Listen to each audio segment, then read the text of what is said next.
So good morning to everyone. Today we are starting our fourth class in this course, and we are finally trying to answer that question. So, after all, what collective intelligence really means. In fact, although I propose this as a class, one day in which we will discuss different perspectives and try to better understand what collective intelligence is, I am sure that we're not going to be able to accomplish a final understanding in this class. In fact, after the whole course, there will be still agreement to what collective intelligence is at one side, and then people saying, well, is this really collective intelligence or is this something else, right?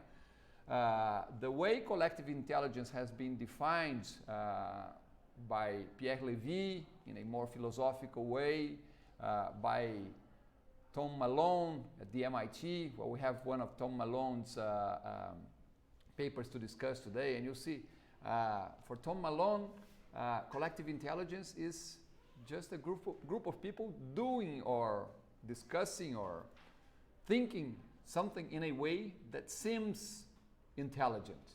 It doesn't even have to be intelligent. So notice we have very broad definitions, and I am sure that we are not going to get to a final definition, and I mean, it wouldn't be us here who would do that after so many clever people trying to do it for so long, now for some almost 20 years, okay? But anyway, the purpose of the class is to discuss this a little further, and the best way to start doing that, is maybe by checking what the collective intelligence of the crowds is saying about it, maybe looking at Wikipedia, right? I know that many of you probably don't consider Wikipedia to be a very scientific source, and indeed it isn't, because it is not peer-reviewed, right? Whatever article, whatever text you find on Wikipedia has not been reviewed by other scientists or other researchers. At least we never know if it was. In fact, I would say that most of Wikipedia's texts were written for people that are, or at least think they are, wise and clever and knowledgeable about that topic they're writing about. And in general, although we are not going to use Wikipedia text as the main source of any research we do, it's still a good starting point, because we'll never know who wrote something there at Wikipedia. It's anonymous in a sense that the authors of a Wikipedia article are not doing that for glory, right? Neither for money. They're not doing it for glory. There's no place where their name is stamped there. They're not doing it for money. Wikipedia is not paying them for that.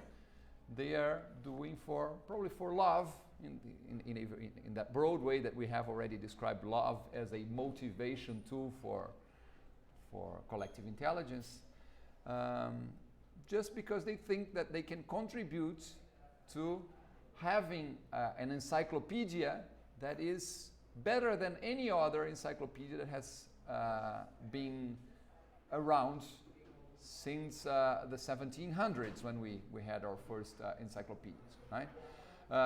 And so look there. I will try and increase the size of this drawing here, or this figure,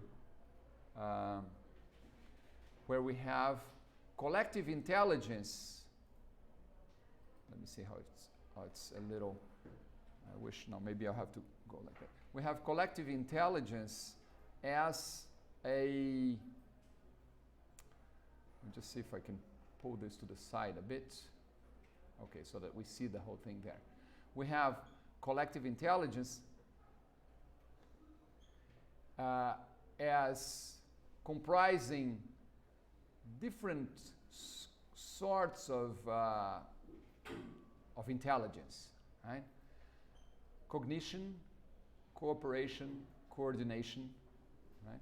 And we'll probably see as we keep reading and we keep studying collective intelligence that in fact collective intelligence is not always the same thing, right? In many cases we're using collective intelligence to coordinate ideas among several different individuals, and each one of them will have their own idea or their own contribution to the whole, right? In other situations, what we try to foster is cooperation, people working together to achieve a result. So sometimes it's going to be an aggregation of individual results or individual efforts that are just coordinated. And in other cases, you have the cooperation of people to achieve one single result, for example. And we also have here cognition, intellectual thinking. And for each one of these, there are a few boxes here. For example, for cognition, market judgments, we have already discussed a little bit. It appeared in The Wisdom of the Crowds, and it will appear, in fact, it appears in some of the texts that we have to discuss today, that the market is a source of intelligence, because when the market likes a product, selects a product, or selects features on a product and reject other features, we've talked a little bit about customization in previous classes, it is already bringing the ideas of individuals into or contributing for the knowledge that the company can develop about its own products. So, I don't want, you will see that this drawing here will probably help us. It may not be as accurate as one would wish after reviewing all what academics have been doing, but I would say this is a result of academic research as well, right? And although peer review here is not exactly the same as peer review in scientific publications, where you know that whoever is reading and making comments to your work is someone knowledgeable about that discipline. This tends to happen here as well, because if someone tries to edit a Wikipedia article in a dumb way, others will come and say, no, look, the previous version was better than this one. So there are even ways of mechanisms of making sure that the end result is being improved all the time, right? So don't neglect Wikipedia as a source of information, mainly if you are studying and if you believe in collective intelligence. This is one of the best examples that we have of how we collectively are able to do things that individually would be very difficult to do. Okay, so the idea of showing Wikipedia here was just to show that that's a good starting point, and we, as collective intelligence students or researchers, should not be shamed, but we should be proud of starting to understand a topic by seeing an article on Wikipedia. It is the result of many minds refining a concept over time. Okay, then let me just organize this again here. It's a little messy. I think this will work. Then we have there in our Moodle page of the papers that we plan to discuss today. Malone 2008 and Atley 2008 are actually two of they're the two of the authors that introduced a book on collective intelligence that was published in 2008, and that was probably one of the grounds for establishing MIT's collective intelligence research group in 2005, 2006. This is probably one of the first results that they had. In fact, Malone comments on his writing that this was already one of the results that they were being able to achieve from collectively discussing this topic among people there at the MIT and with some colleagues from different parts of the world. So we'll discuss this Malone 2008, and then we'll discuss Attlee, a philosopher who also contributes to this book and who was also able to responsible for one of the introductions to the book. And then I don't know if we have any psychologists in the class, do we? Now this year, last year we had some psychologists, and then we have here Anita Woolley's work, also showing, trying to measure collective intelligence in a more, let's say, precise way. The same way as we have been measuring IQ, the quotient of intelligence of human beings for over 100 years now. She has been studying if it is possible to also measure the intelligence of a group, right? And of course, this is going to be something, if it works out okay, and she has already gotten a few good pieces of evidence that it does. This will be very important for our society and for our organizations, mainly if we can build better, cleverer groups, teams, without requiring necessarily smarter people individually, right? We can't make people more smarter than they are, but we can, allegedly, according to Woolley's research, we can make groups or teams cleverer than they would be if we arrange people in a suitable way, right? Well, we'll get to that, but one of her conclusions is that the IQ of a group, which she calls the C factor, is not correlated to the intelligence of the individuals in the group. So that's probably a very interesting thing for human resource departments in organizations to try and understand. When they hire people, they don't have to hire necessarily the smartest people. Many times they have to hire people that will fit well into the groups that the company already has. And I think this already makes sense to the common sense anyway. I mean, we see here in Brazil, we enjoy soccer more than in other places. And we've seen many times, and unfortunately, most of the times against us, that it's not necessarily good to have geniuses playing in the fields if they don't play collective, if they're not good as a group. They may be all very strong individually, and we've been providing the best players for most teams in Europe, but when we organize them in our selection, in our national team, they many times don't play as well, and it's because although they are all, each one of them is very, let's call, intelligent, because it is one specific intelligence, right?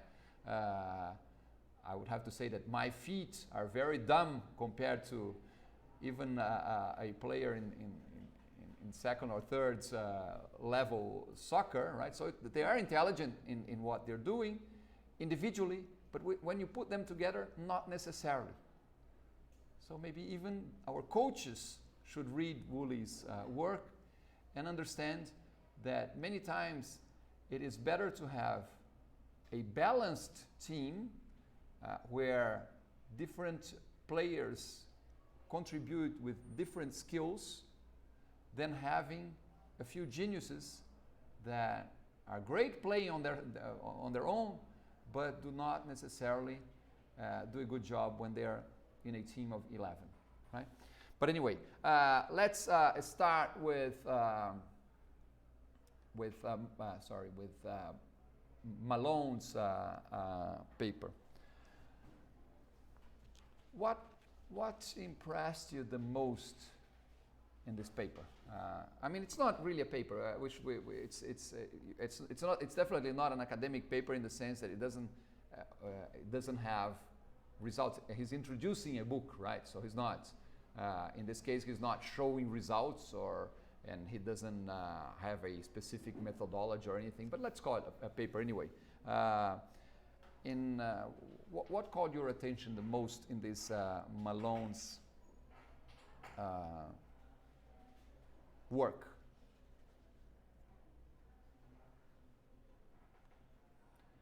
Do you agree with this definition of his that collective intelligence is groups of individuals doing things collectively that seem intelligent?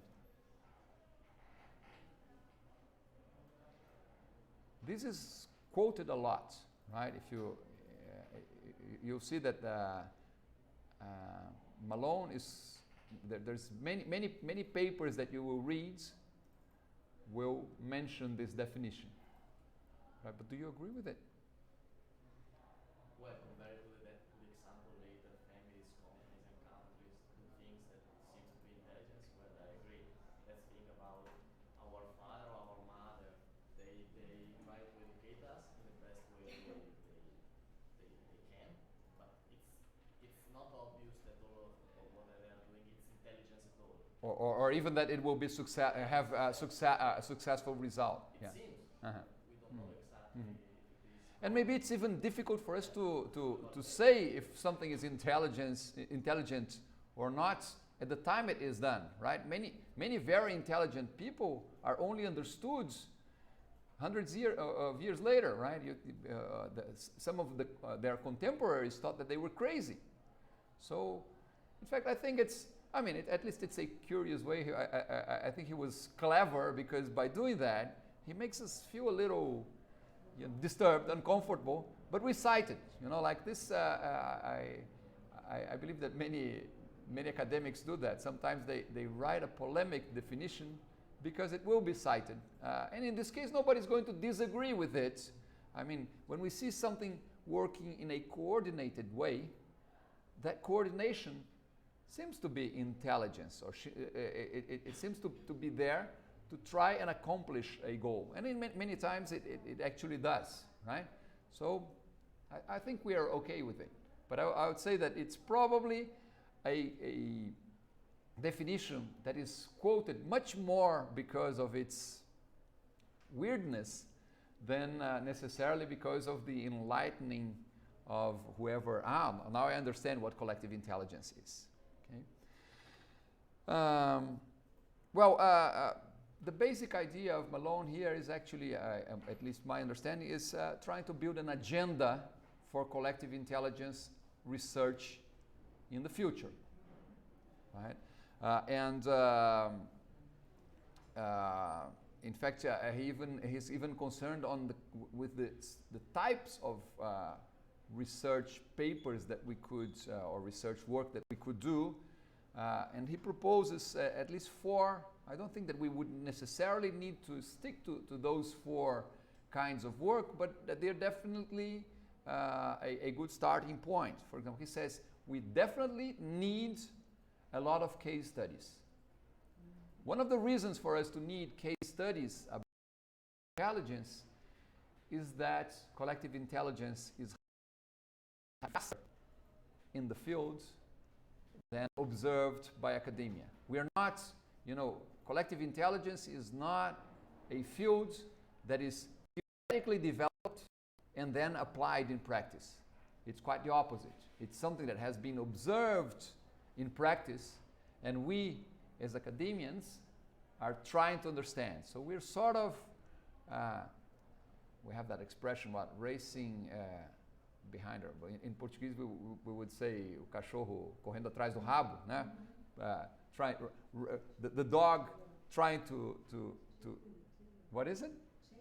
Chasing the tail. Yeah, the dog running and trying to reach its own tail. I'm sure that there is this expression in English. It's not exactly like that, but it's so that's what we're doing as researchers. We're trying to figure out something that is already happening. In many cases, we do study the phenomenon and don't even understand a few of the things that are happening there. Why is a specific application so successful, right?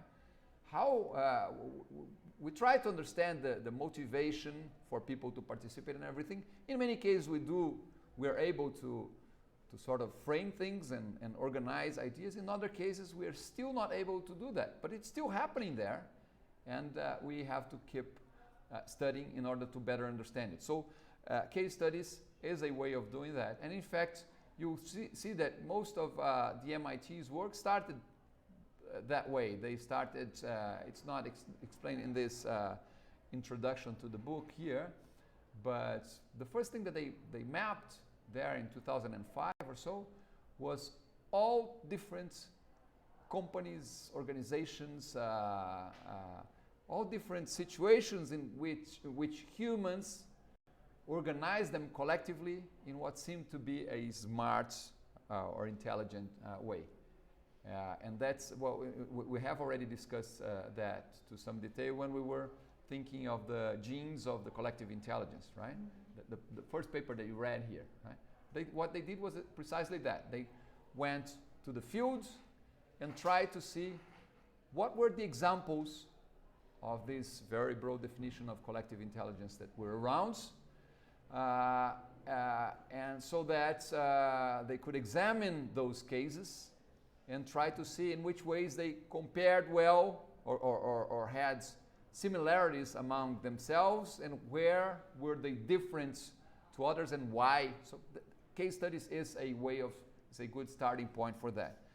Then he says, well, we have to also provide new examples. So after we study this, what is already around, and we understand the tools and tricks that are used for collective intelligence to happen, we can start our own laboratories, right? We can start, and this is what some of you are doing in your research.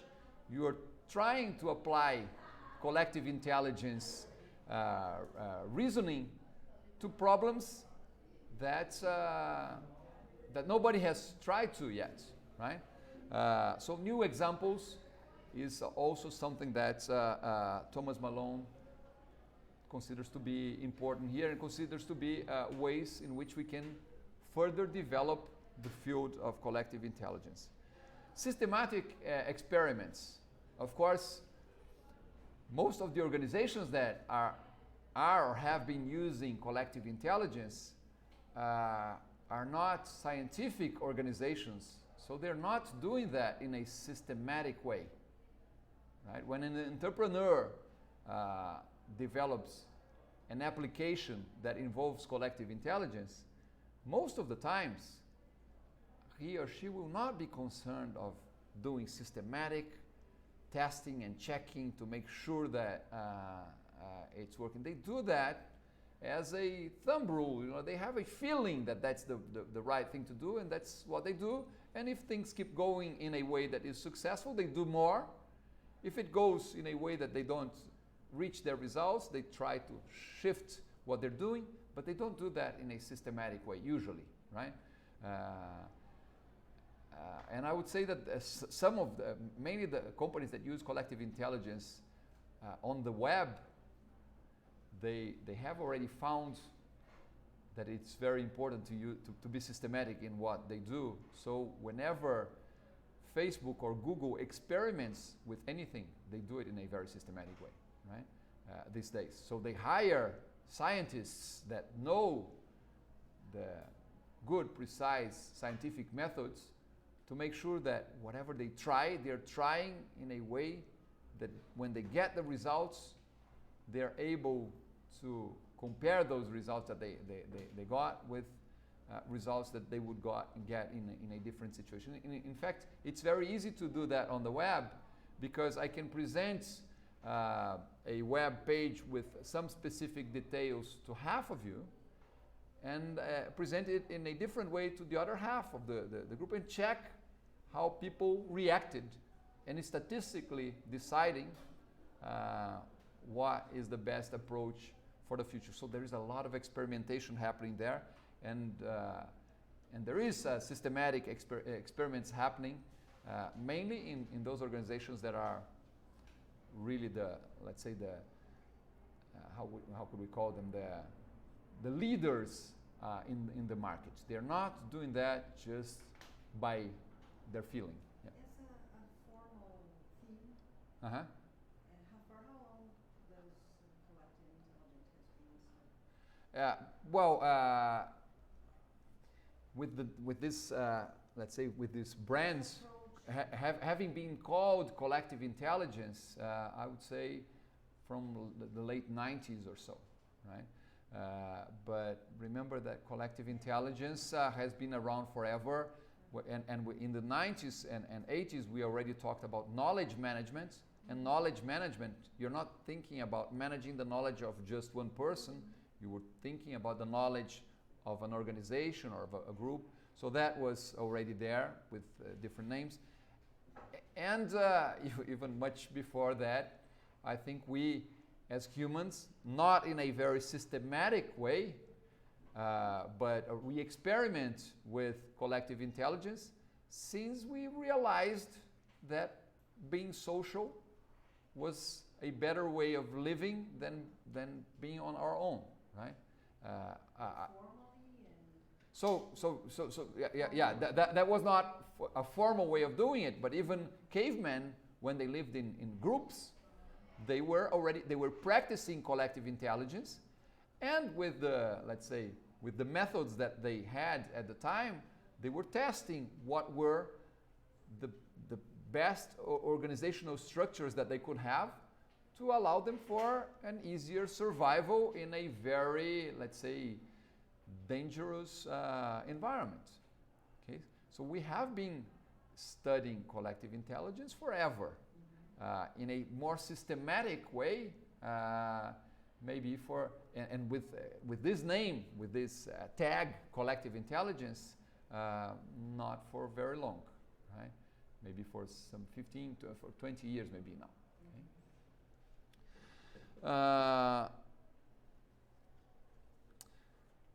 Well, Malone, so case studies, new examples, systematic experiments, and then he says, well, there's still something else that we should and could do there as researchers. Theory development, right? After of course, it's a very theoretical - empirical studies. We don't develop theory from, it's not abstract theory, it's theory that is related to our empirical observations or our empirical testing and so on and so forth. But he says that, and of course, notice that this is a maturing process. You start analyzing cases and trying to understand if there are patterns there. That's where the MIT started.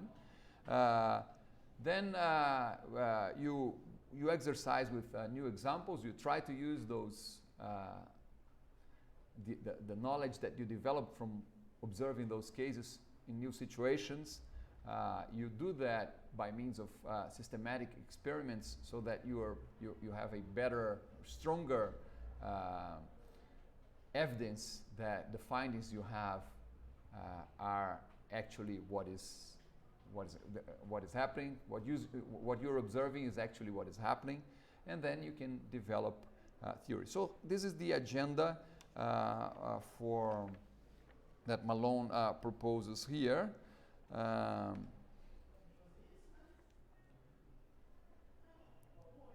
He even coins here maybe the purpose for his center, the collective intelligence, the Center for Collective Intelligence at the MIT. He says, we are here to answer this question: how can people and computers be connected so that collectively they act more intelligently than any individual, group, or computer has ever done before? That is their, let's say, their mission as a research center.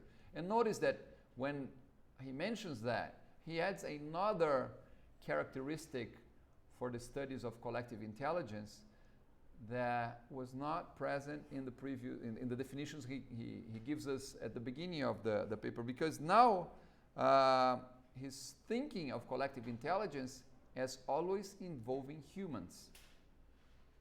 Of course, we could study, and biologists study the collective intelligence of bees or ants.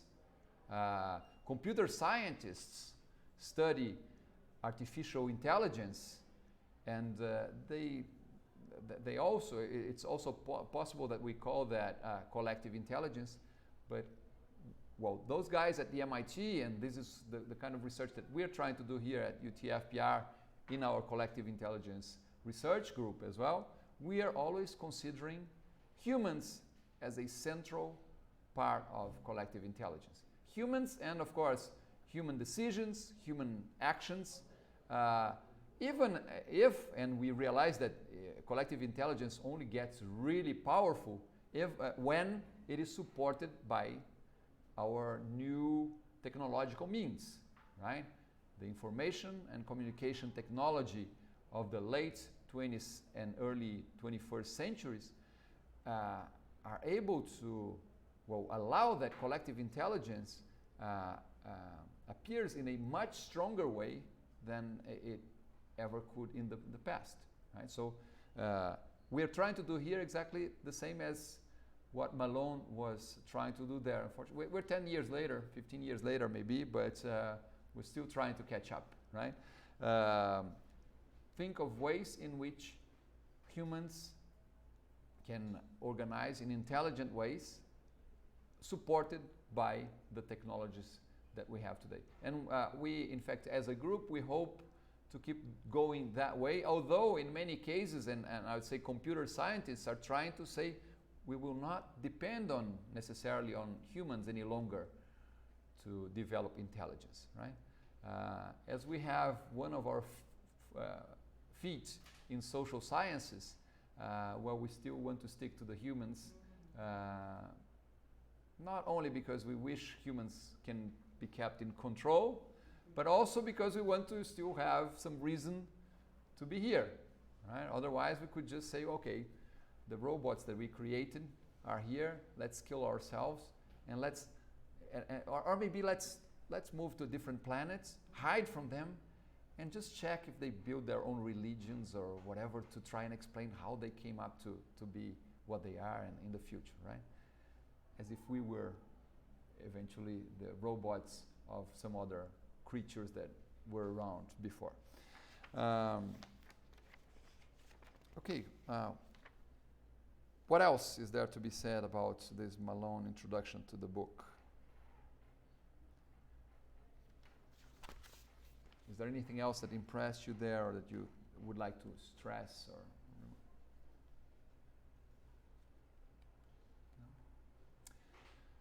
says that sometimes it works, sometimes. yeah, well, this is important, and this will appear not only in some of the other things that you read for today, but it will appear all the time. Sometimes collective intelligence results in collective intelligence. Sometimes it results in collective stupidity, right? So collectives seem to be doing something intelligent. We will always have to be concerned about the possibility that they are doing something stupid.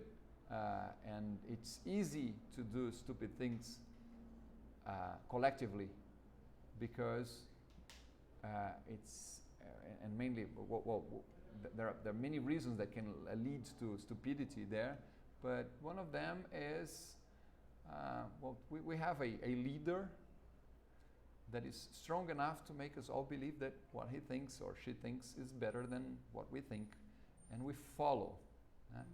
Followers are always stupid because they don't think by themselves. They delegate, they allow someone else to do the thinking, and they just follow. And when there is just a few thinking, but they're just a few thinking empowered by big crowds, that means that they will get faster to where they want to be, and that is not necessarily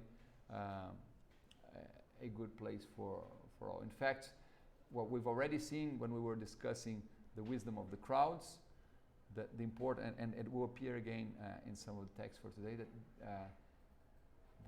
having let's say, a group, different opinions is really important for us to, or at least different opinions at the beginning is really important. This will appear a lot on Woolley's work. It's important to have different perspectives, different opinions, because they bring new ideas to be discussed by the group. And then it's, I'm already anticipating Woolley's here, but it's also important that people in the group have a balance in the possibility of providing and giving their own opinions. When there is someone who talks too much, this is one of the things that appeared in her work. If there is someone that dominates the discussion, then you failed to get the intelligence of that group. The group intelligence will be lower. But let's leave that for a little later today. Anything else here in this Malone's introduction to the book? Well, he finishes it saying, we certainly don't have all the answers yet. We're just beginning to ask the questions. We hope we can make a contribution just by helping to frame the questions better and also contribute to scientific understanding in many different disciplines. One of the things that we should think is that much more important than having good answers is having good questions to start from, right? And those good questions are something that may appear from the diversity of a collective, right? Good questions from which then the group or even someone individually can choose the best ones to be answered. And then when you have a good question, that means that your answer will go in a way that it will probably be more effective, not necessarily efficient, but effective, right? It will be addressing the relevant problem, right? A good question to an irrelevant problem will make us efficient, right? We were able to give a good answer, but the question itself was not important, so the answer will be diminished a lot in its relevance as well. Okay, so this was Malone's introduction or preface to the book. We also have Attlee's contribution there. Tom Attlee is,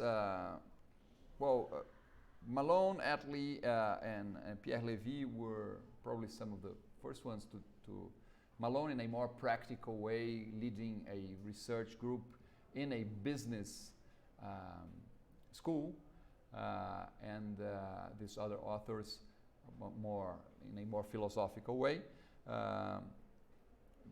So Tom Attlee here gives his introduction, and he tries to make a difference between what the term that he claims to have coined, co-intelligence and collective intelligence. What is the difference between those two terms according to Tom Attlee? In which ways co-intelligence is different to collective intelligence?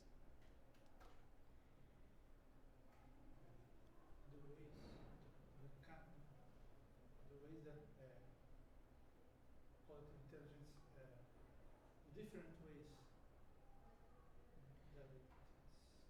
that he tries to classify the kinds of okay. Something higher than. But in which ways is he's coining a different term, which in fact has not. We don't see it as often as collective intelligence, right? So he was not.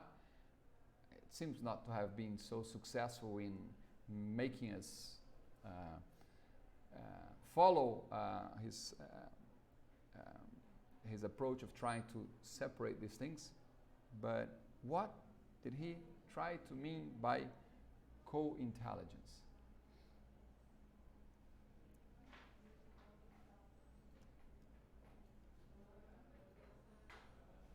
Or the forms that can create wisdom.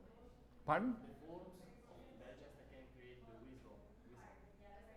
So is he claiming that collective intelligence is not able to create No, wisdom? It's not able, but can create something else. Mhm. Like we were saying, dumb people that are created by the collective intelligence. Dumb people that create collective intelligence. They can create collective intelligence too. You know, when they can create disaster too, and Ah. this is not Co-intelligence. co-intelligence. This is just collective. So maybe he's saying here his co-intelligence is different to collective intelligence in the sense that what Malone claimed to be collective intelligence, something that seemed smart, groups organized in a way that they seem smart, okay, that's collective intelligence, but that's not co-intelligence. It has to be smart, it has to lead to better results than if the efforts were taken by individuals. Okay, this is, notice that he says, conceptually, co-intelligence embraces more than collective intelligence, the intelligence of groups. It includes at least multimodal intelligence, collaborative intelligence, resonant intelligence, universal intelligence, and wisdom intelligence. By itself, and especially without wisdom, collective intelligence, like individuals' intelligence, can be used in harmful ways, such as building gas chambers and new technologies with disastrous side effects. I coined the term co-intelligence to provide a conceptual space for all holistic dimensions and forms of intelligence, as collectively they have more intrinsically benign social implications. I like to keep this useful distinction clear and not use the term co-intelligence interchangeably with collective intelligence.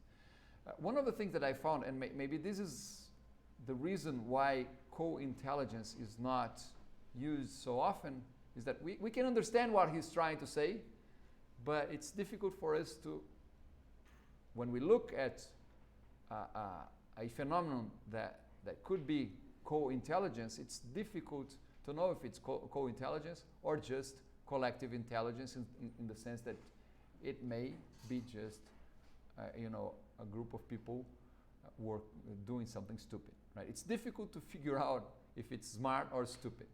And this may have been the difficulty that we had after he's trying to coin this term, to separate things. It's easy to understand, yes, this is collective intelligence.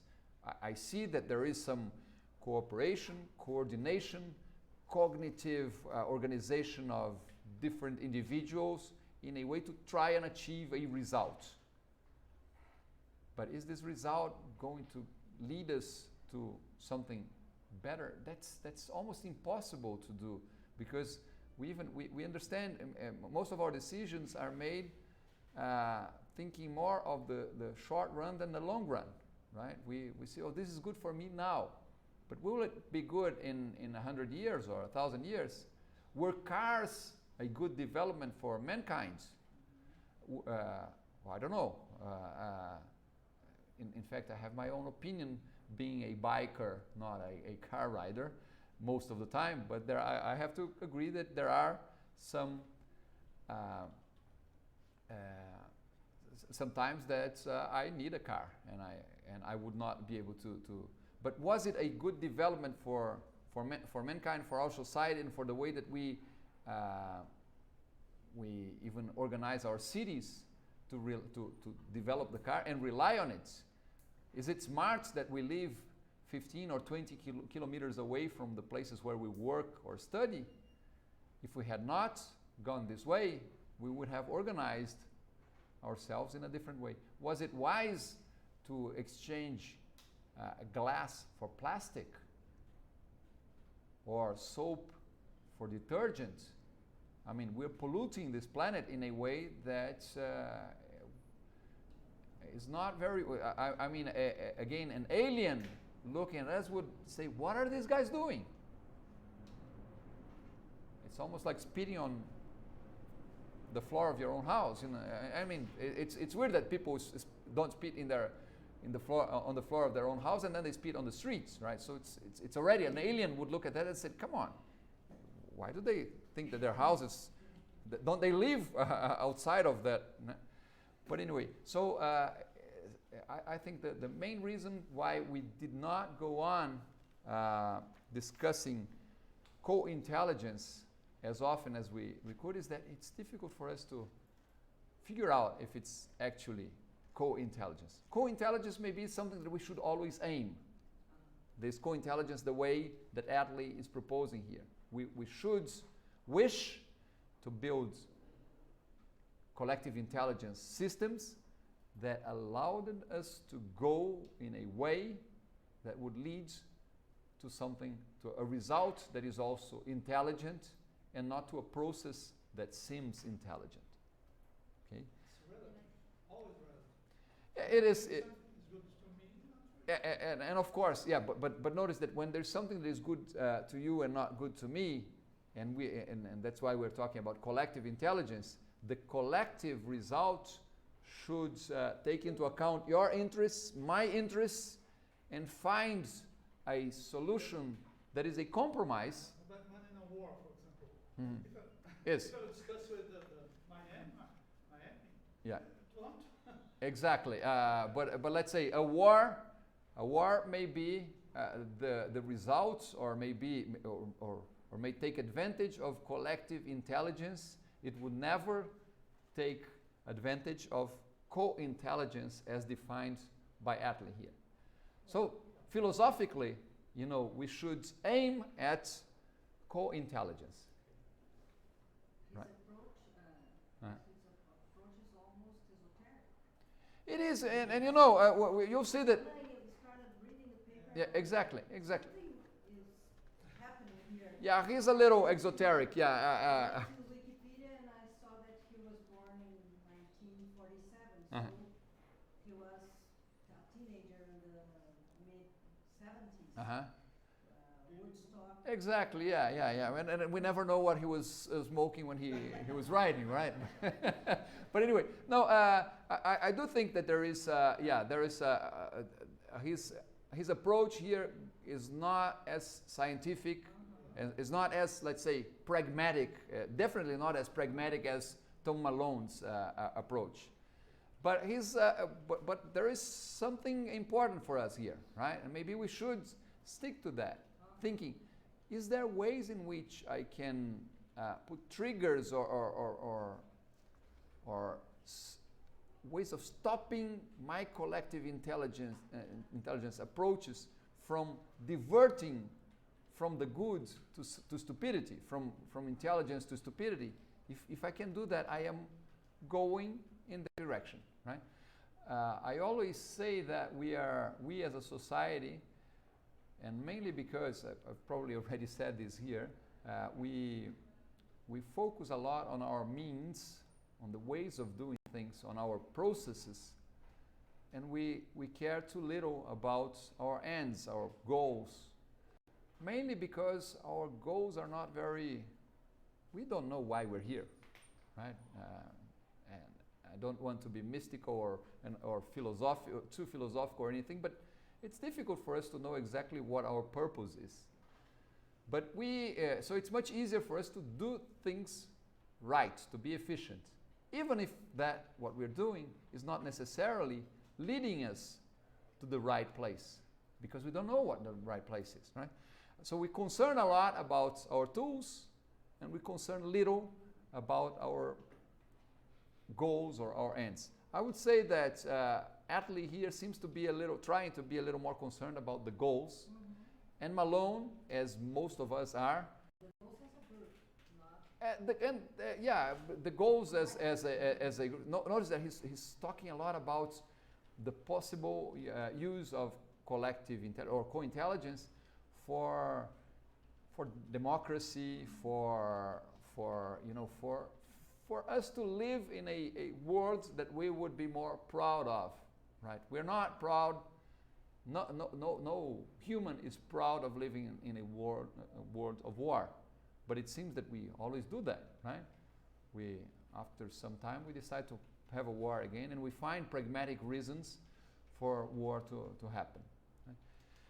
But anyway, I agree with you, Carla, that that Atlee here has a more, I don't know if we should call exoteric or mystic or whatever, and that appears even in the scales.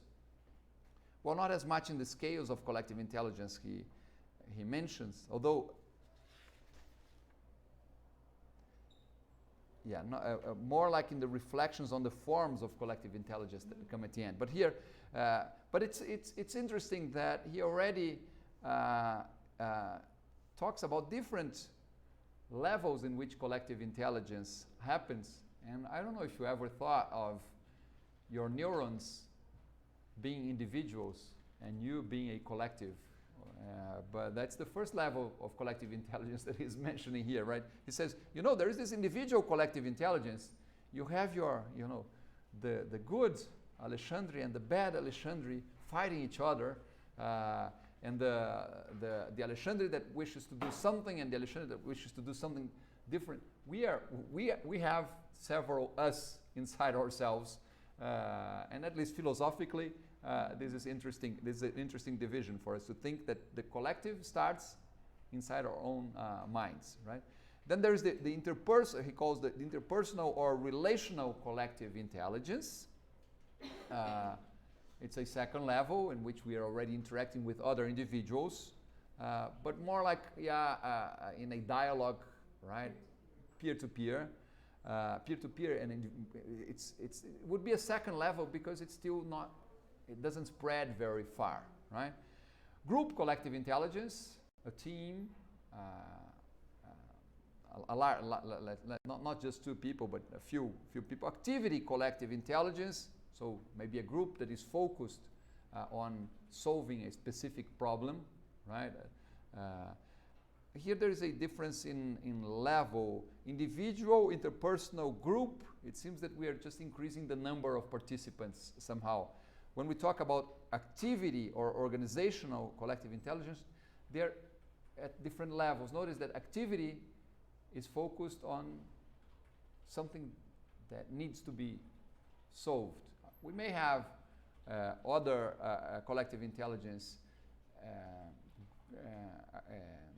scales or that do not involve necessarily solving a specific problem. Even the organizational collective intelligence.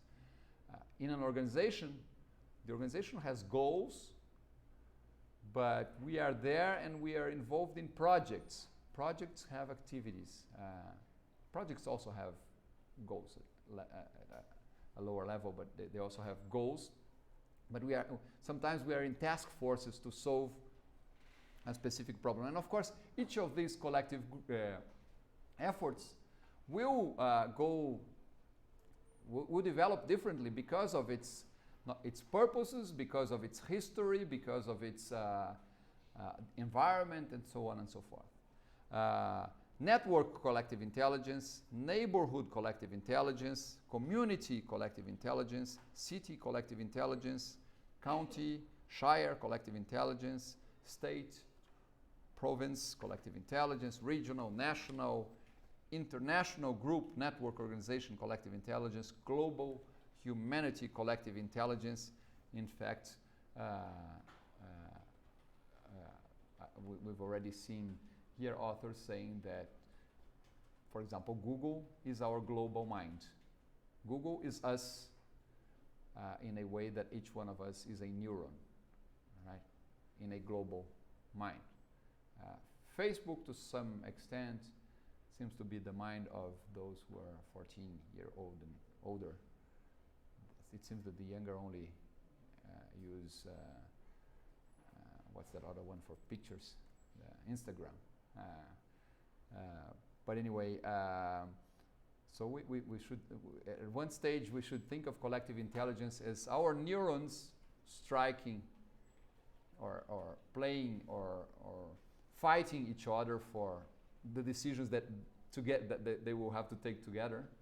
And in a much broader way, we could think of all humans, or each human, as being just a neuron in a large brain that is mankind, humankind, and not necessarily, not only people who are alive today, right?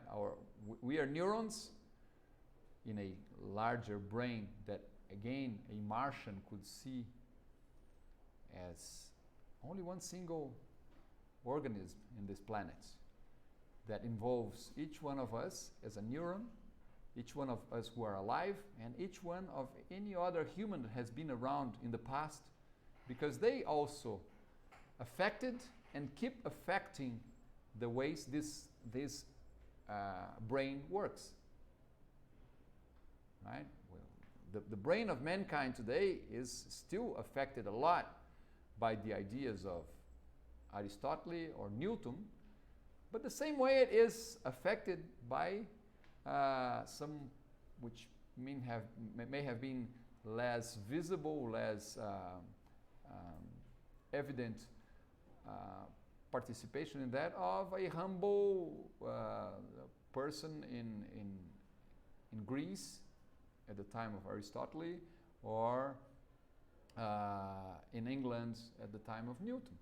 They were there, the people that were around Newton and that affected the way that he understood the world. His mother, his father, the neighbor, someone who was his best friend, someone who was his enemy.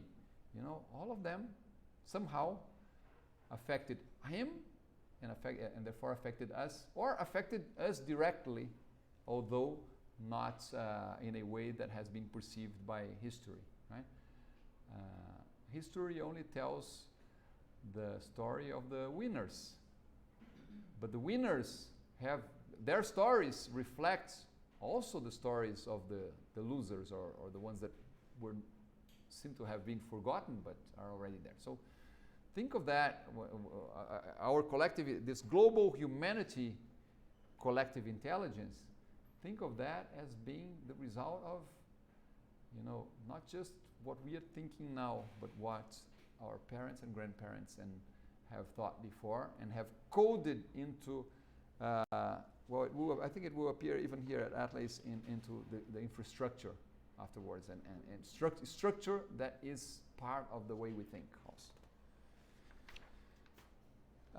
I think then he comes to some forms, to a taxonomy of some forms of collective intelligence. And here is probably where Carla found him to be more mystic, right? There is this reflective, dialogic, collective intelligence, where he says they see a bigger, more complete picture with more complexity and nuance, and develop better outcomes than they could, the members of the collective intelligence, they could if they were alone, right? So this reflective CI would be a result of the cognitive synergies among all the participants. Structural CI, just that I was mentioning before, there are structures and infrastructures that are already there, and that allow us to think in specific ways. He here gives this example that, for example, chairs placed in a circle supports equity and sharing in ways that are impeded by chairs placed in rows. When we have rows like here, it means the teacher will talk, the students will listen. If we were in a circle, the structure would already be an invitation for a different kind of relationship among the participants, right? And we could think of structural collective intelligence, even the tools and technologies that we have developed in the past. A society that has developed very specific terms to discuss a specific issue is better suited to discuss that issue in detail and even to further develop it than a different society that doesn't have the vocabulary for that. So I always say that one of the reasons for us to be here is that by reading all these different authors and thinking of their ideas and thinking about the terms they use to discuss slightly different concepts, we are developing a vocabulary that will allow us to think differently, that will allow us to think in a more refined way. When we start understanding, well, there is collective intelligence, but there is also co-intelligence, regardless of the term that we use, but now that we understand, well, someone is saying that collective intelligence is not necessarily even it's definitely not going to lead to good results because there are a lot of flaws in the ways that people organize themselves. But there are authors that are trying to figure out ways in which we could have a little more than collective intelligence. We could have what they call co-intelligence. When we have the term and when we have established an agreed meaning for that term, we start being able, we don't have to have a whole class to explain a concept, because whenever we talk about co-intelligence, after now, we already know, well, we're talking about something specific. Right? So there are some, over the development of mankind, some cultures or some languages have developed more precise ways of dealing. For example, it is said that German is a very good language for mechanics, because they have, in that way that Germans add one word to the other and write a word that is a kilometer long, right? But they're very precise, allegedly, and even if it's not so, it's good for the example here, okay? But Germans could allegedly be more precise in developing mechanical technology because they have the tools, even the thinking tools, considering that we think with the words that we have in our mind, they have the thinking tools to be more precise in that. And other languages, maybe the Latin language could eventually be more romantic or more whatever. We always say that, although I'm sure that that's not true, but we always say that in Portuguese we have that word saudade that others don't have. Well, I know saudade in at least 3 other languages, so I don't think that it's like that. But let's, just for the sake of the example, let's say that a language may have maybe not just 1, 3 or 4 different words to express different kinds of saudade, right? Then the people who share that language are better suited. They have a better structural, let's say, they have a better structure on which to build a specific kind of collective intelligence. So see, the seats in a room, the chairs in a room could invite some sort of discussion. The language that we have available could also push us in one direction or another. There is this author Kranzberg who says that the technologies we build and we've built in the past, they provide us some freeways to the future and some other tracks in the middle of the bush. We can choose. We can take the freeway or we can take the track in the middle of the bush. But the freeway is much more compelling because it's faster, it's easier, it's part of the infrastructure that has already been built and that will allow us to think more easily that way than in a different way. Okay?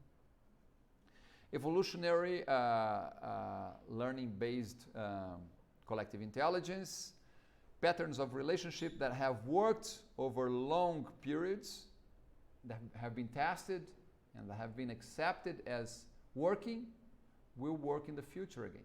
Hume's law, one of the flaws of scientific thinking. Whatever has worked in the past and has worked systematically, we will consider as being the rule. We won't challenge it any longer. We will think, we've already talked about that in a previous class, we will think that because Newton saw an apple falling from a tree, and because at least in history, we've never heard of an apple going from the ground to the tree. We believe that that's going to be like that forever. And that becomes a law. That's an idea with which we think of other ideas, metaphysics. We don't challenge that any longer. And it's a result of our evolutionary development of intelligence, right? We would need to see an apple going from the ground to the tree again to start challenging that. And even if we saw that, then there would be another problem that I think you probably saw in Bonobos' paper. It's difficult for us to deny things in which we believe. So we want a second proof. We want to see a second apple going from the. We think that we were sick, that we had an illusion, you know. But anyway, this evolutionary collective intelligence is it evolves over time. Informational CI. Knowledge that is created or recorded in one place and time is available to others in other places and times. When Carla asked me when have we started studying collective intelligence, right? Well, when we have started studying with that term and everything, not very long ago.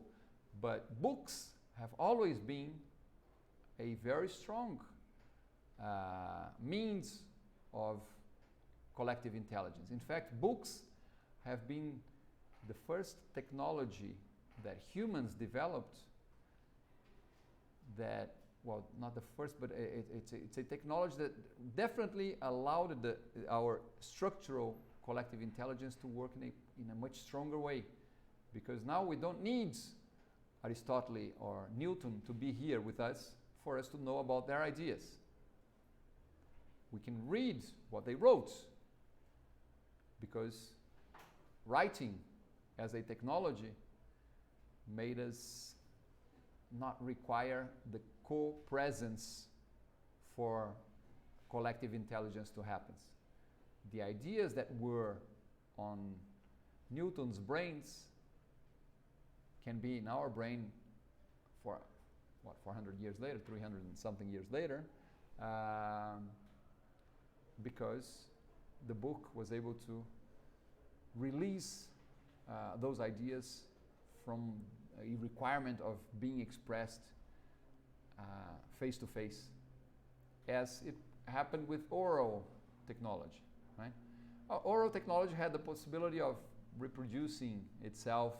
I mean, we have all those Iliada and a lot of the Greeks' ancient or prehistory was just recited. Poems were good for that because they had the rhythm, they made it easy to remember. So people knew what became books later, they knew them by heart.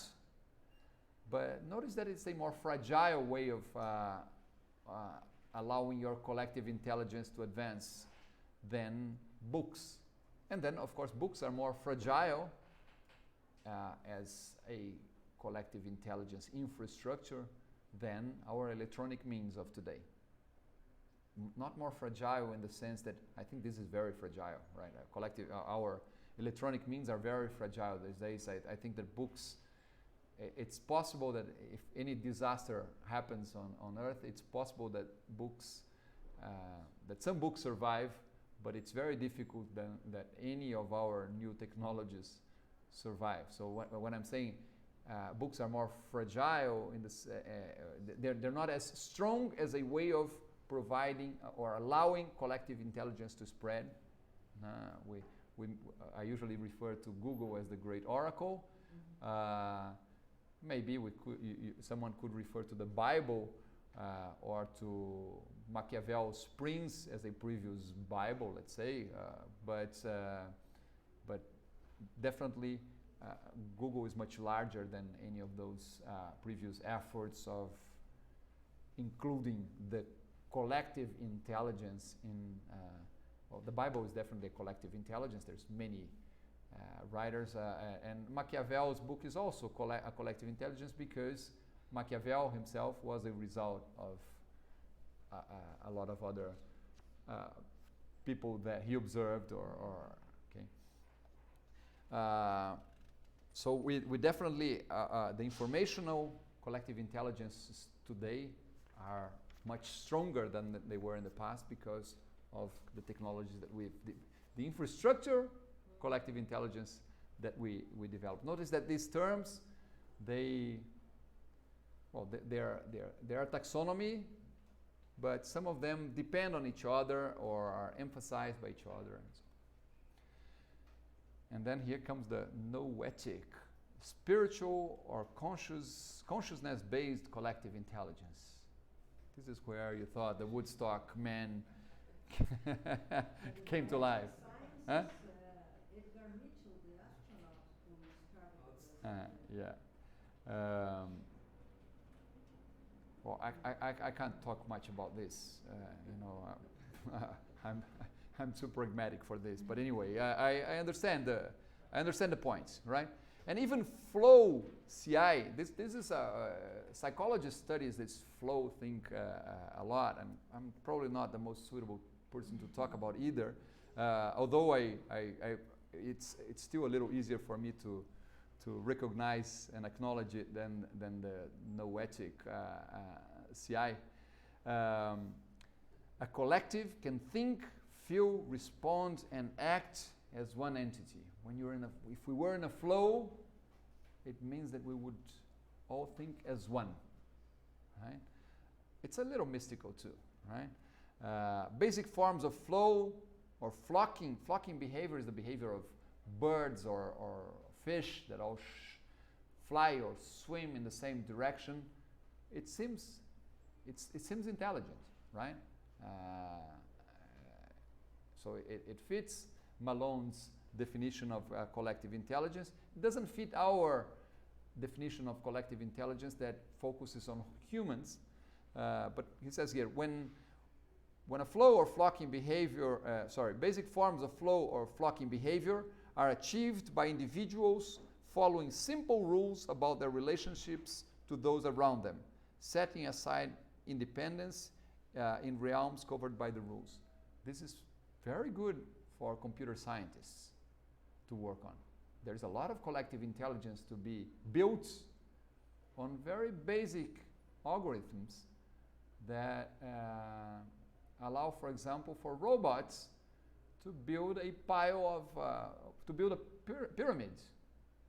I just have to tell each one of them, if no one has put a block of a brick here, you put this brick here. If there is a brick here and there's no other brick next to it, put another brick next to it. If there are two bricks, one next to the other, then put one on top of them. And I established a few very simple rules, and the pyramid will be built.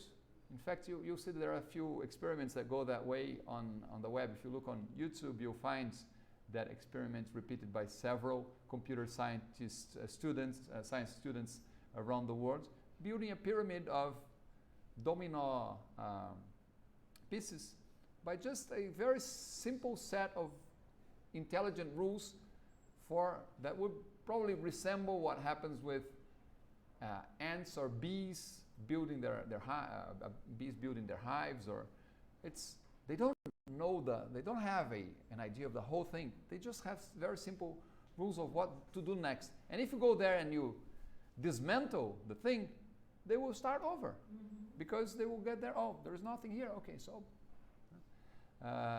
so we will see this happening many times. Statistical, crowd-oriented CI. A high enough number of individuals will generate a remarkable level of collective problem solving or predictive power, even in the absence of communication among them. Right? The averaged guessed solution has proven superior to over 90% of the individual guesses. Is it related with the Galton? I think so. Yeah, it's definitely. I'm not sure if Atley ever read Galton or Surowiecki.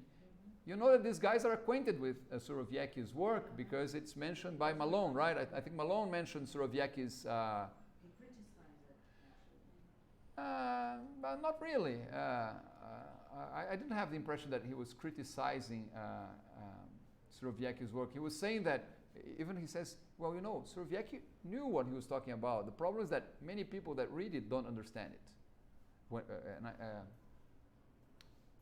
I don't recall exactly what. I understand that there was some criticism there, but I think that. He said that some people that read it will think it's magic. Yeah. Oh, yeah. Exactly. Yeah. He was claiming. Exactly. He was when Malone was talking about the wisdom of the crowds. He said the problem with this approach is that people will think that it's the solution to all their problems, right? Yes. Let's use. Well, I have to admit that when I read the book, that was how I was feeling to some extent, right? The author is convincing in his arguments, but then Malone says, well, I'm sure that Surowiecki, when he wrote that, he was not thinking that as being magic. The problem is that many people, when they read it, they think that as magic. Okay, good. Thank you, Tatiana. And then relational emergence-based CI.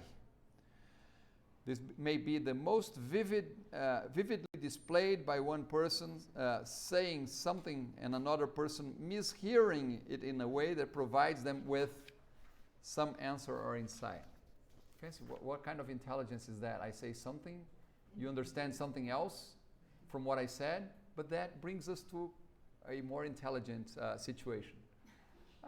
It does happen, right? Someone, I agree that that's possible, but for me it's a little, I would need more good examples of that. I do think that happens.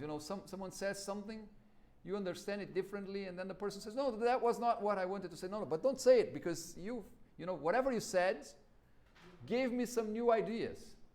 It makes sense. Sometimes we are sparkled in our ideas by something that someone else said, and the person had a different intention, meant something different, but whatever they said was good for you. All right, so what else does he say here? He's still on page 13. He talks about, he says, we can further the evolution of our cultures towards becoming a global wisdom society. Notice, a global wisdom society only allows for co-intelligence. It doesn't allow for collective intelligence that may lead to an atomic bomb or to a war or whatever. Okay? By supporting these diverse fields to discover each other, talk together, and collaborate. He tries to hear, what he's trying to do here is showing us some areas in which researchers have been doing research that he thinks that could be brought together as they acknowledge in their book. Collective intelligence as a field of study, a field of academic study, was in its early days. But many people had been studying other issues that relate to collective intelligence and that can provide collective intelligence with some good grounds. And he mentions a few of them here: group magic or group co-creativity. He claims that there are people that are studying that. Self-organization theory, even the chaos theory that is studied a lot even in computer science. The dynamics of collective behavior, definitely something that is studied by psychology, and mainly social psychologists are concerned with that. Transpersonal and Jungian psychology, revitalization of community and democracy, open source challenges, open source intelligence, information communication and knowledge systems. Each different area talking about something that interests to collective intelligence by their, using their own terms. And he says we should try and bring all this knowledge together because it would help us make better sense of what we're doing. Theories that expand our understanding of intelligence, cognition, participatory and collaborative practices, the study and use of decision markets. Remember, I think in our second class I said, well, I'll just show you a few of the texts that I've been using since the 90s to discuss ways in which information technology and information systems can support organizations. And there, those authors, McKenna, Venkatraman, and Henderson, they were all talking about ways in which we could better relate to customers or better relate to suppliers. You know, what they were doing there in business, and they were not talking about collective intelligence using this term, but was already trying to foster collective intelligence. Right? So this has been studied in several different areas.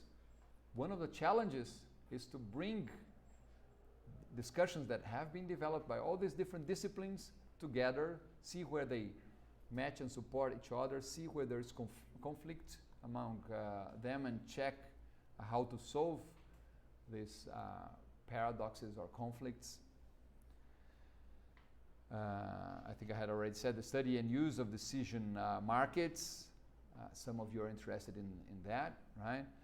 Holistic studies of all types, groups and organizational dynamics, work on the many manifestations of human difference, and so on and so forth.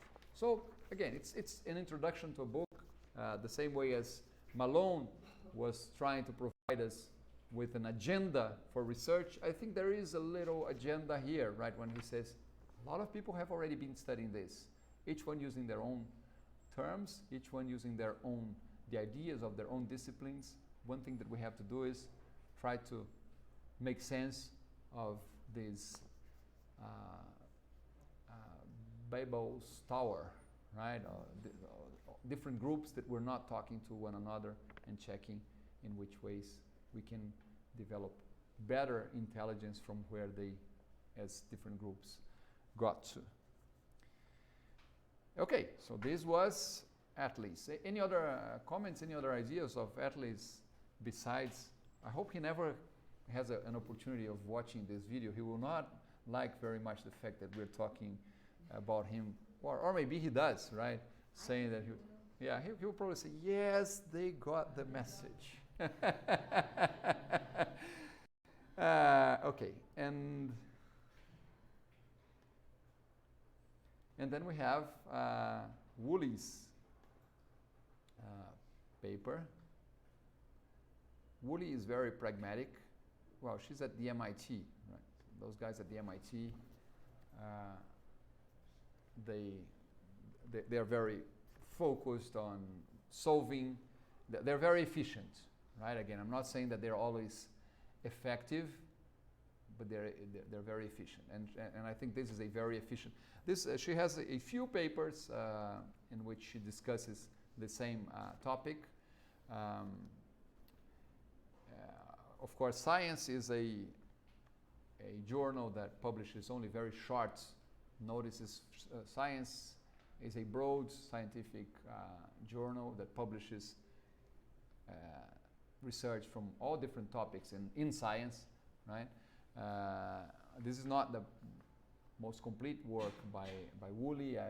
If there's anyone who's interested in understanding groups, and mainly thinking of how groups could work as teams in organizations, I would definitely recommend that you read some of the other papers that Anita Woolley has written. I have included there in our Moodle platform links for 2 of her speeches. Or I think there's even classes, right, in which she's discussing. In which she's discussing precisely the same ideas, right? So and I always find it interesting, I find it good to see, we have all these authors that seem to have written in a different context, and you see she's talking in a place like this, right? She's just one of us.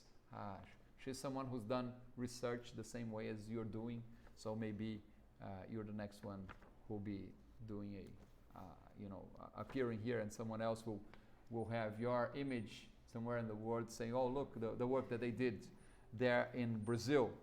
But anyway, so what we have here in Woolley's paper is an interesting finding that collective intelligence definitely exists. Evidence that we are, as a group, we have an intelligence, and that this intelligence can be measured. You can not only assess the intelligence of a person. That was why was the IQ so important during the whole 20th century? Basically because we love things that are easy to measure, right? So you give someone a test, the person, solves that test, and then you count how many answers were right, and you say this person has an IQ of 100 or 90 or 120 or whatever, and you'll say this person is more intelligent than that. And of course, that measuring only makes sense if that measure really explains something. And IQ, as studied over the 20th century, has always been able to explain cognitive, let's say, capabilities of people. So, and at least some cognitive capabilities.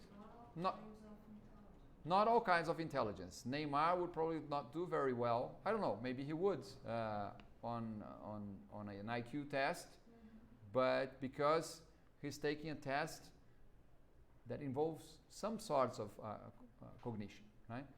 Not others. But anyway, it is the reason we love these measures is because they can go, you can get them easily, and they provide you with an evidence that explains something that you would like to have explained, and that otherwise, if you didn't have that test, you would need much longer to figure out. Okay? Again, there is a lot of dispute also about how reasonable the IQ tests are. As any other metric in life, we in academia are always dealing with all the impact factor metrics and all sorts of different metrics that are imposed on us simply because they're easy to measure, and they give researchers a target. Look, you have to improve your impact factor, right? And then you say, what do I have to do then? And that allows for some comparison, usually very unfair comparison. Each time they're trying to create a different index that allows for more comparison, but so far, I mean, we're only attached to these numbers and metrics because they're easy to get, and they give some hint about something. They make us efficient, regardless of that, of if that makes us more effective. Okay? But anyway, we'll have to first assume that the IQ is relevant for something, and if we do believe that the IQ helps us understand the intelligence of an individual, what Woolley is finding here is that we can also measure some sort of IQ for a group. And the interesting findings she has is that it is based, or it is very strongly correlated to social sensitivity, to conversational turn-taking, and to the existence of females in the group. Interesting. Social sensitivity, well, and she even claims that one of the reasons here is that she says women are more sensitive than men.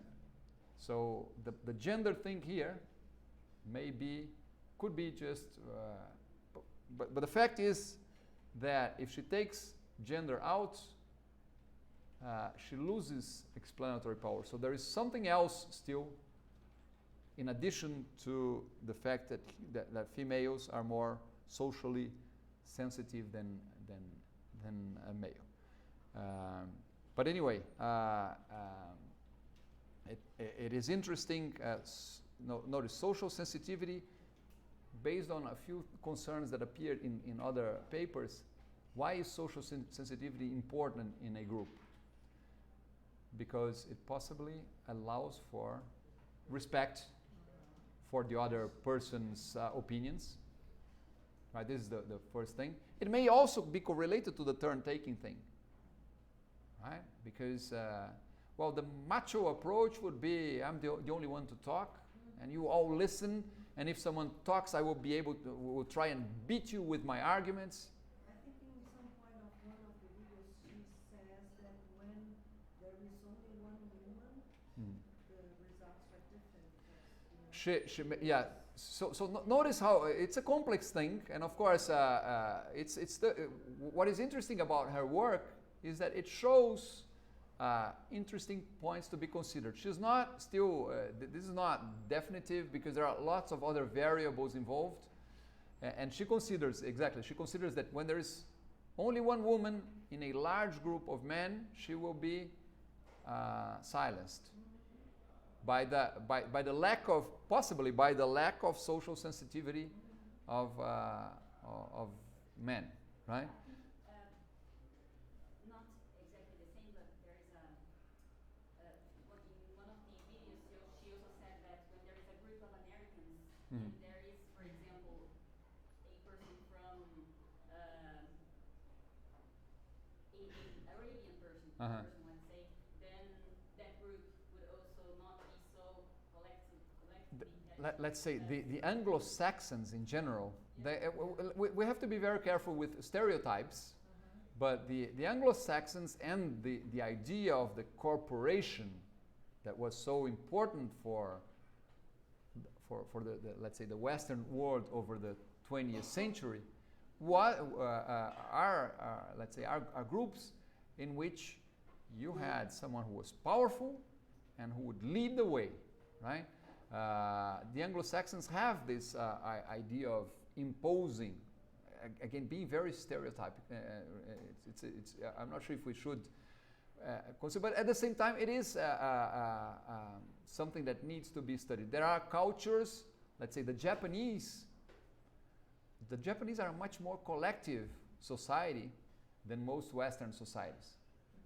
The Japanese are much quieter. So put a group that is half Japanese, or put one Japanese in the group, and the Japanese and the female, the stereotype of the Japanese and the female would be the same here. You know, like he'll be kept out even if he or she had a lot to say about something.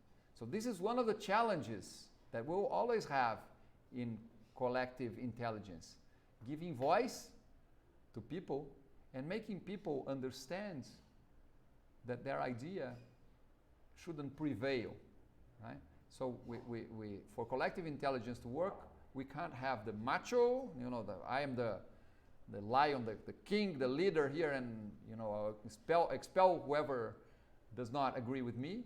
And we have, at the other side, we have to make sure that those that are shyer, or because of whatever reason, because they are not, it could be physical strength or culture.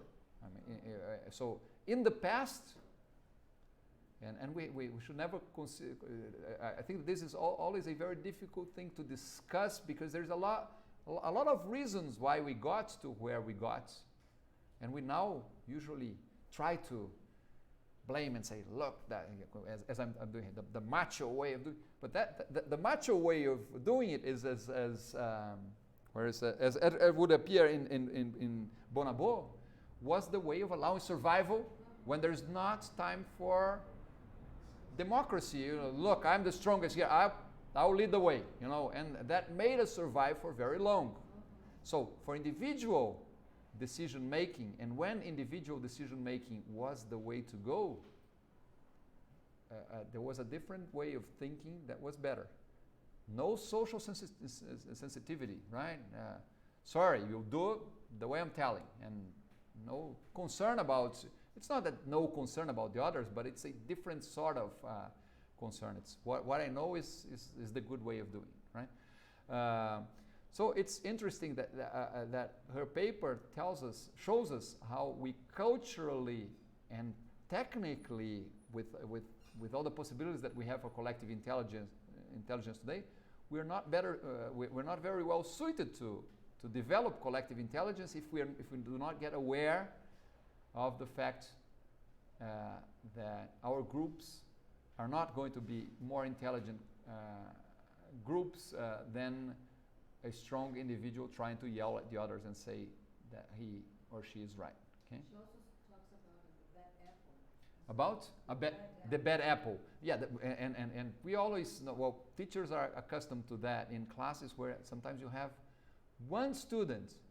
That fortunately doesn't happen as much in graduate school as it happens in other stages of education. But there is that student that you said, you know, you have to think of your class on how you're going to deal with that person, because that person will spoil, contaminate all the others and make your class horrible, right?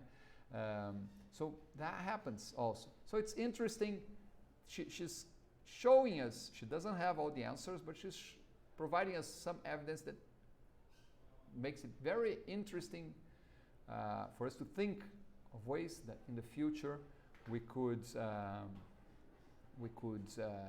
improve our teams, our working groups, by simply paying attention to, well, we have to provide ways, and there's ways that even technology can help us do that. In fact, I find one of the reasons why we do the Moodle thing here and the discussion forum is that by doing that, we don't, while we're writing that, we don't, although we have our names there, so that already could make a difference. Not in a group that is so heterogeneous, and I mean, there are people from so different courses here, you don't know each other well, so you don't know who is the smart person and which would have happened in a class that meets, you know, that has been around for 3 years, let's say. Then you already know, oh, if that guy said this, I better not say anything against, because I already know, you know, this is already a problem. When you know that there's someone who's better in in many ways, you feel shy of expressing your idea that could, in that specific sense, be the good idea, and that could even be the idea that will sparkle the really clever idea on that intelligent person. Remember the other paper, how does he call it? The relevational intelligence. Is that the word that he uses? I think so. Relevational collective intelligence, right? Sometimes we need even I shouldn't call the dumb idea, but the idea that is not so clever, but when it's there, it makes the others. But for that, we need social sensitivity. We need respect. We need the turn taking. We shouldn't have someone that is talking all the time and doesn't allow the others to come up with ideas. So notice the result that she has are sort of common sense. It doesn't. We already know that if we have a group in which just one person talks, it's not a group. It's one person, right? And at the same time, we already know that even in a group that everyone talks, but everyone is attached to their own idea and cannot accept other people's ideas, it's difficult to also to go further, right? So, but we notice, although it's just a 3-page brief description of her research here, and I'm talking about her, but of course it's several authors, including Malone.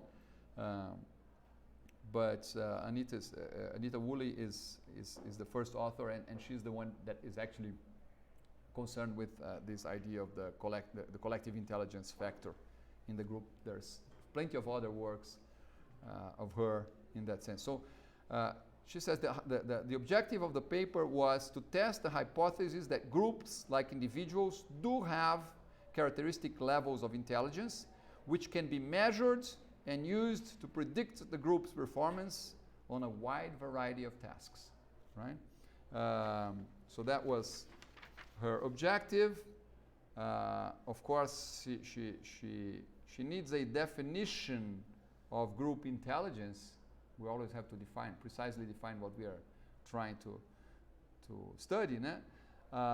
And then she says a group's collective intelligence, which she calls the C factor, is defined as the general ability of the group to perform a wide variety of tasks. How does she develop her work?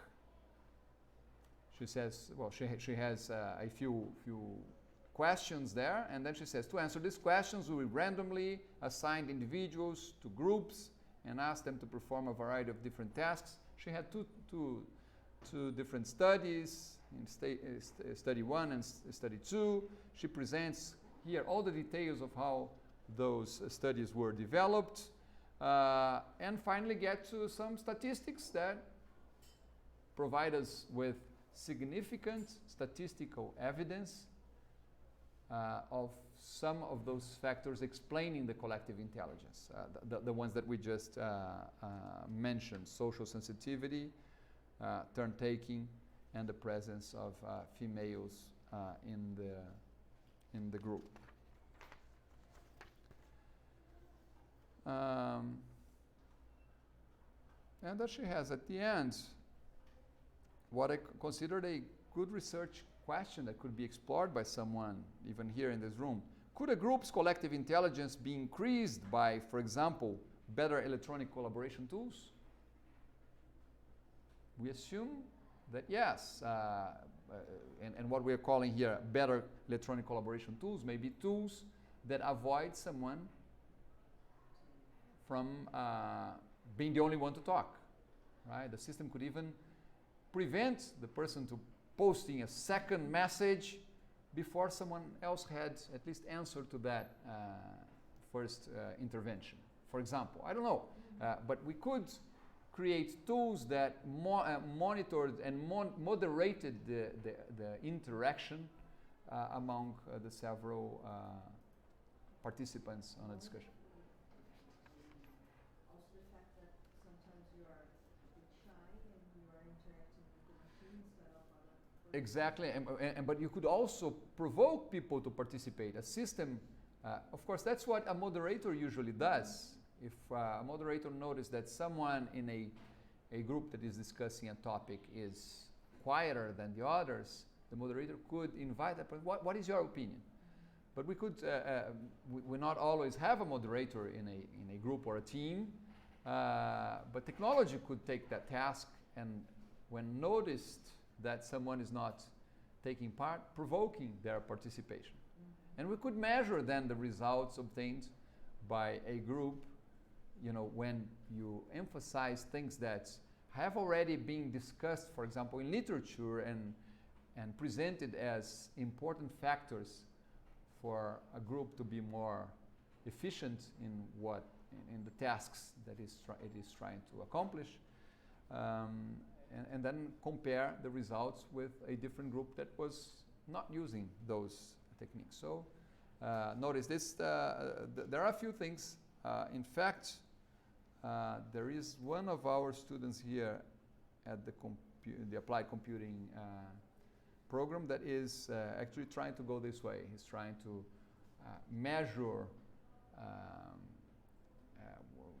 first measure or getting some information about possible participants in group, and then organize them in groups using actually Woolley's approach. He even got in contact with her, and she provided him with some of the procedures that she used, and he's trying to replicate most of what she did there and check if he gets to the same results. Anything else that you wanted to add about Woolley's paper? So that it's easier to elevate the intelligence of a group Mm-hmm. than an individual. It is, yeah, you cannot, this is one of her, in fact, this is one of her arguments. It's impossible for, maybe impossible is too strong a word, but it's difficult for you to increase someone's intelligence, because it's assumed to be a inner thing that it's there, right? But a group can become more intelligent if you provide this group with the infrastructure, maybe that allows it to be, as a group, clever. For example, that if you select the participants in good numbers, for example, if it's going to be a gender mixed group, and if Woolley already observed that one woman may be left outside, so put 2 or 3 women in the group and check how it goes. This is definitely something that we could try. If I were a human resource executive, I would pay attention to these things when suggesting ways of teams to be organized, even departments. Right? Although departments are a more rigid structure, at least for teams, and we work in projects so many times these days that it would be very important that we built project teams that had better collective intelligence, right? And notice that better collective intelligence may even vary over time. For example, when you're conceptualizing a new product, for example, I would say it would be very good to have people from very different backgrounds. Mm-hmm. Because then they can each one bring their own ideas, clever or stupid, but that will sparkle other people's ideas and would make them think in a let's say in a broader way. However, when you are already in a phase of developing the product, or which means producing the actual product, then it's probably not time for a very diverse group any longer. Then you want a group, a team, that has the same skills and the skills that are required to accomplish that task. For example, working with the development of education technology products, then you have to still have a multidisciplinary view, because you have the pedagogue. Okay, but notice it's much more important at the conceptual level when you're conceiving, and even when you're designing the system, than when you're implementing, right? The implementation group will probably be like computer people. No? Practical world. No? It's interactive and Okay, you're saying that it's because it will have to go back to the design, right? If it's not something that you can do in a linear cascade way, you design and then someone implements. If the implementation will have to occur alongside with the development, I agree that you still need those people from with the different perspectives than those that are actually implementing the system. All right.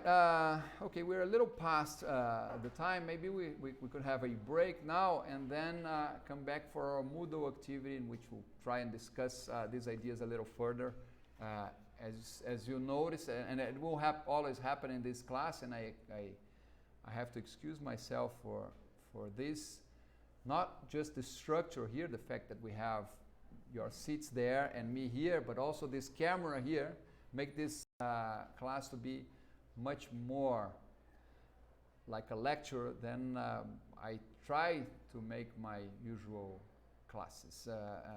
But anyway, we have the advantage that we can record this, and it is there for even for people that are not well, it's there for people that are watching this from a distance right now, but it also has that advantage that the book brought to our civilization, that even if someone wants to watch this in 6 months' time or so, it will still be available there, right? So in this case, I think, but then when we go to Moodle now, that's the democratic environment where people can and should put all their ideas, even those ideas that you yourself think, I'm not sure if this is a clever idea, but I'll just throw it here because maybe it will sparkle someone else's good ideas. One of the important things for a team is that we are not concerned about being silly or stupid or anything. We have to trust the group in the sense that people will have the social sensitivity, yeah, and that they will respond in a respectful way to our ideas, and that's actually what we will do here.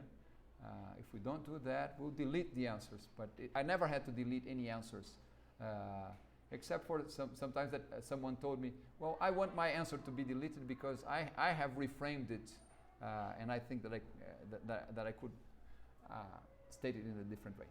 So let's have maybe a 20-minute break and then come back to discuss this in our forum, okay?